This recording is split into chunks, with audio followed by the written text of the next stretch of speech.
I'm Dr. Margaret Cochran, and I'm so glad you're here. Today we're going to be talking about COVID-19 and the effect that it's having on...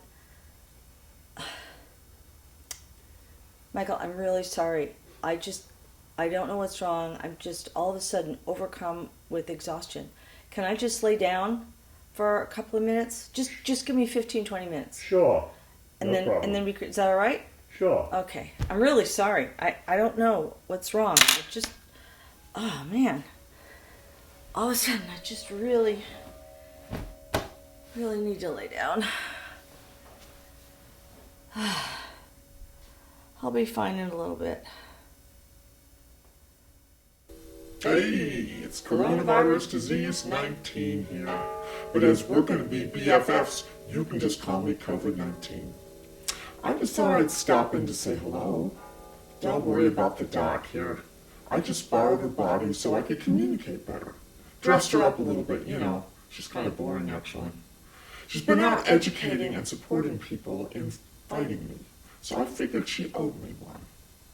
You know that she and others like her are out to destroy me, don't you? That's so rude. But still, you have to have respect for a worthy adversary. After I leave, she'll just wake up and think she's had a bad dream.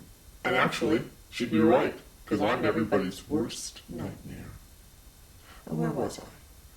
Oh yeah.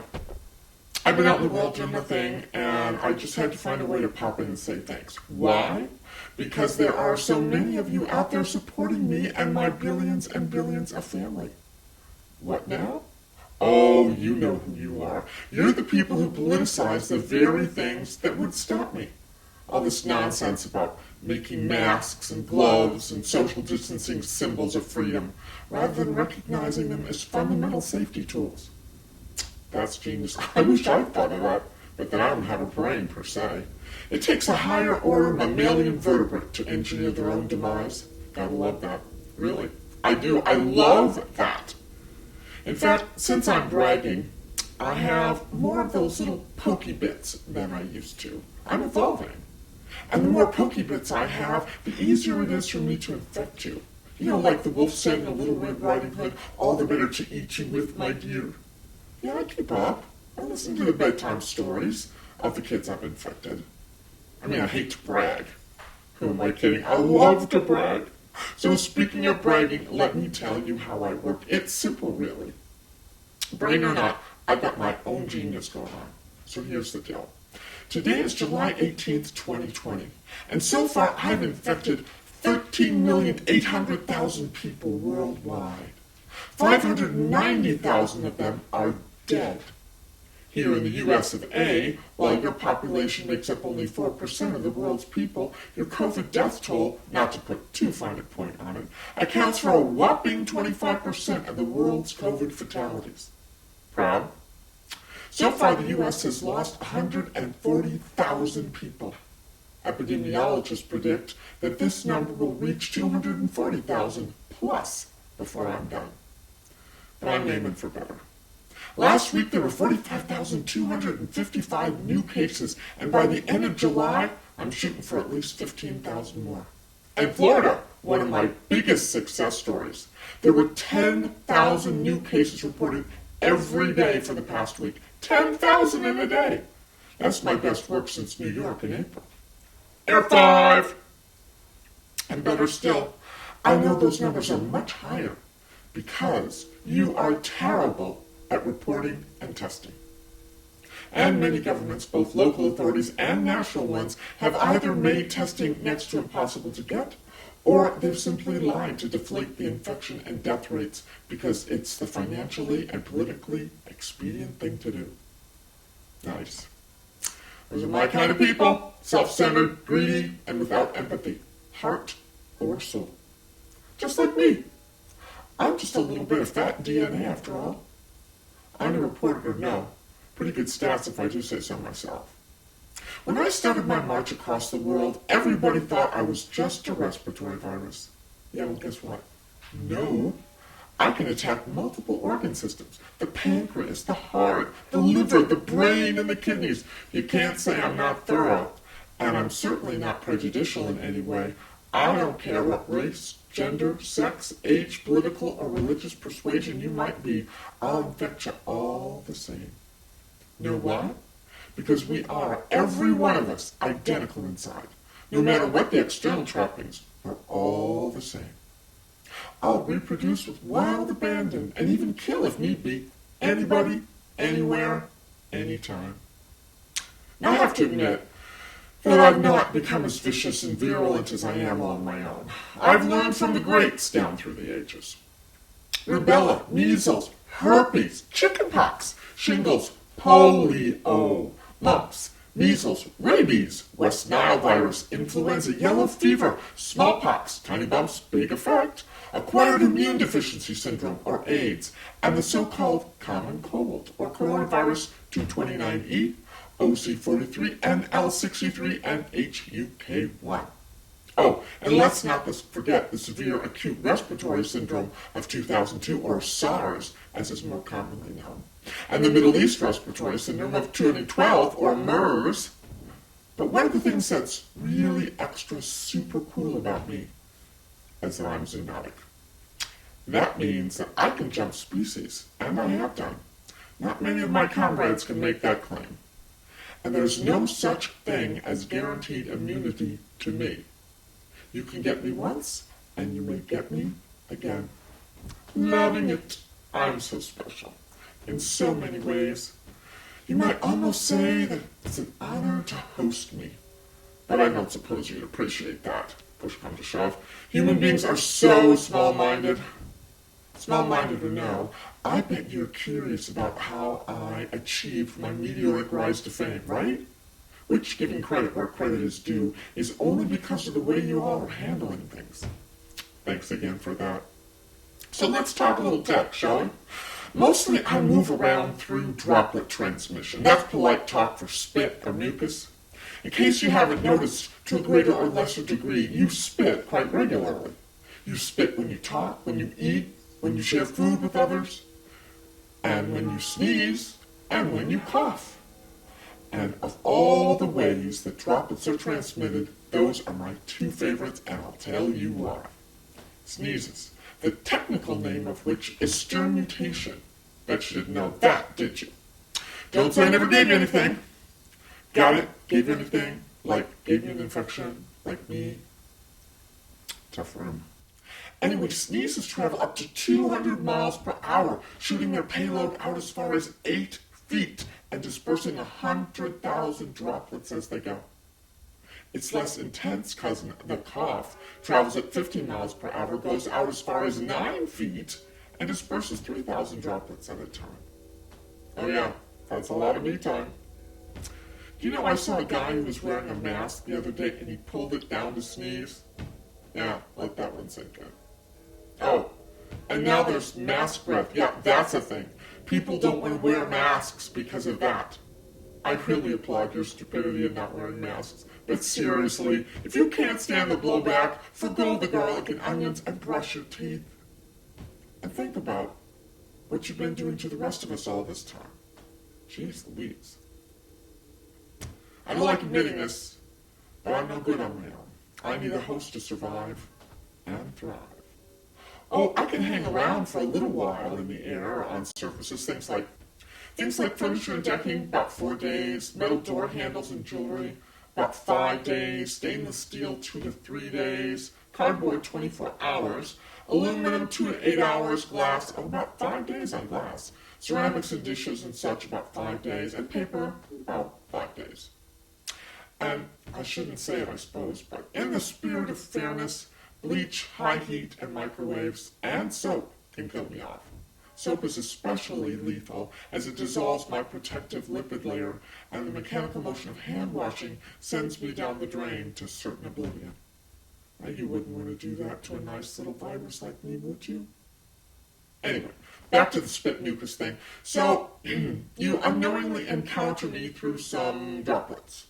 And you do so because either they land on you or you touch something and then you touch your face. I'm in. Now, I travel down whatever mucosal tract I've been introduced into and find myself some convenient epithelial cells. Now, epithelial cells are border cells that line your mucous membranes and organs. And I'm sure you've seen a picture of me. I hope they captured my good side. But then I'm round, so I guess it's all good, right? Anyway, I have these little spiky bits, like I mentioned earlier, and they connect to certain receptors in the epithelial cells. They're called ACE2 receptors, just for the record. So I stick my little spiky bits into the cell, and I give it the order to copy and reassemble more of me. I gotta give it to you. Your cells are really quite obedient and very responsive. When I give them the word, they get busy right away making lots of me until I give them one more command. Can you guess? Come on, give it a go. Yep, that's it.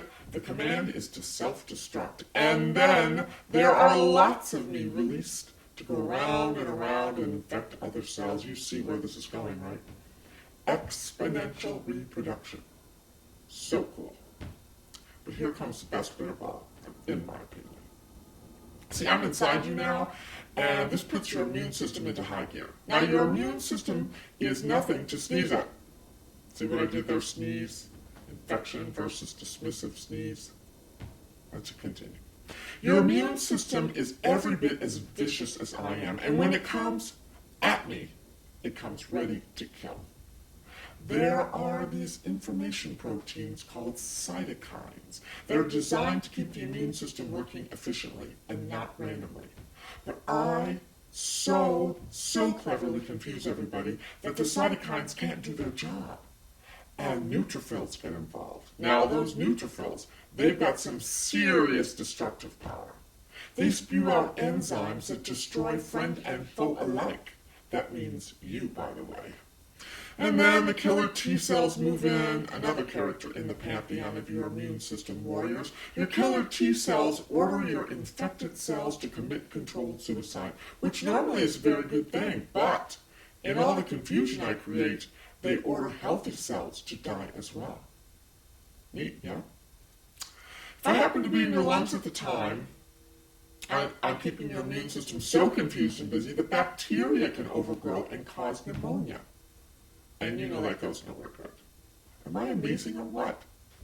But even if your immune system does finally kill me off, I can leave you with lifelong organ, pulmonary, and neurological damage. Lifelong.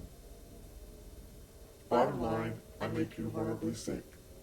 I can cause lingering, really unpleasant, lifelong damage. I shut down your economy, and lots of people die. And if you listen to the doc here, and the advice of people like her, you'll stay home whenever possible, and should you venture out, you wear a mask and gloves. Doing this protects you, the necessary workers that keep our economy from completely grinding to a halt, the healthcare workers, the first responders who care for you, and keeps the hospitals from being overrun.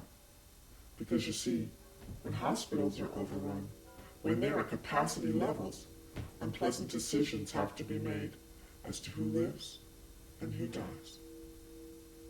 Yeah, like your kid, or your boyfriend, or your mother, or your grandfather, or even you. And don't fool yourselves. I attack healthy people and young people. In fact, right now, young people account for a great many of my new cases. And to top off the Sunday, if you've had COVID and now you're feeling better just when you think you've won, I may reinfect you again. But you don't care about that, do you? You just want to get your hair and nails done, go to bars and beaches and political rallies and birthday parties and sing in church. Oh yeah, and you gotta pack the kids off to school and damn the torpedoes. And to think God gave you a brain, what did you do with it? See, I can create this thing called multi-system inflammatory syndrome in children, or MIS-C, as I affectionately call it. It can cause coronary artery aneurysms and toxic shock syndrome. Yeah, it develops in about 2 to 4 weeks after the initial infection. It can cause inflammation to all of a child's internal organs. All of them. Cool, yeah? 80% of children who acquire it need intensive care. And your physicians, as clever as they are still unable to identify the risk factors for this. A lot of people make the argument that even though the U.S. is one of the richest nations in the world, monetarily speaking anyway, a lot of kids go without food on a daily basis unless they get meals at school. So schools have to open.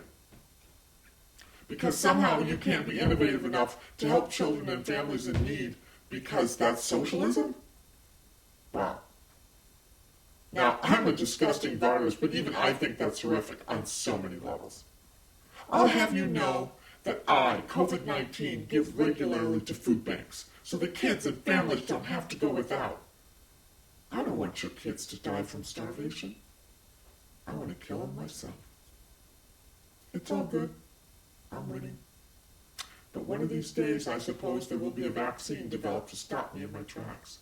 But like my other viral comrades, just because you see me less doesn't mean I'm gone. I'll just get quiet until somebody decides I don't believe in COVID shots. Yeah, that'll be a thing because people refuse to learn.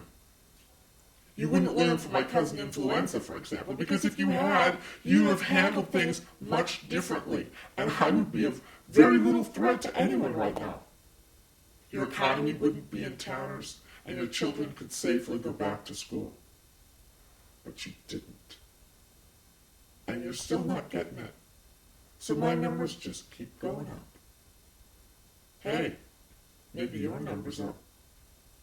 Your future and the future of the whole world is literally in your hands, so do me a solid and don't wash them. Hey, it's been fun. Gotta go, she's waking up. Maybe I'll come visit again soon. Real soon. Up close and personal this time.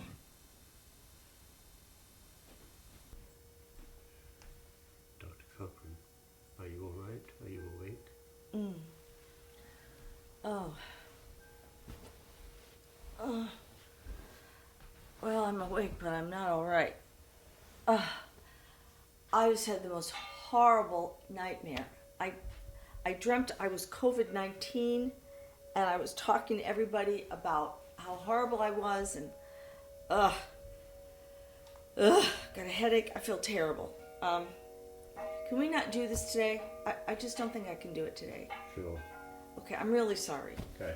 Oh, I left the camera running. Oh, it doesn't matter. You can edit it out or something.